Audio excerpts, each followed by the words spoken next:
Good morning sa ating lahat po. Ako nga po pala si Junaika Garcenisio na kung saan ako po ay nakapangasawa ng isang Scottish at kasalukuyan po kaming naninirahan dito sa Sarangani Province.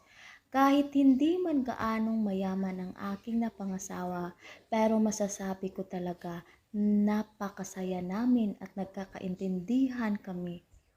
Although may magsasabi sa amin na bakit hindi ka humanap ng iyong kaparihang edad mo. Ang sabi ko sa kanila, wala kayong pakialam.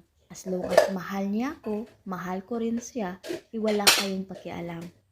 Dito kami naninirahan sa Glan Sarangani Province kasi ito yung napili ng husband ko na dito tumira. Ang aming pamumuhay dito ay masasabi ko napakasimple at payak pero masayang masaya kami. At busog ako sa kanyang pagmamahal. O diba? Marami ding dayuhan na dumadayo sa aming lugar kasi ito yung napakaraming resort na ang ganda, gandang tanawin, andyan na lahat. And aside of that, marami ring foreigner ang naninirahan dito kasi nga safe ang mga foreigner na naninirahan dito sa Glan Sarangani.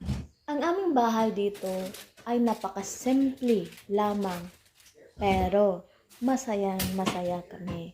Hindi man kami magkasing edad ng aking husband pero ika nga, age doesn't matter. Wala kaming pakialam. Ano mang sasabihin nila. Basta mahal niya ako, mahal ko rin siya, that's all. Ang Glan ay masasabi ko na maliit lang siya na probensya, pero pag dumadayo ka rito, masasabi mo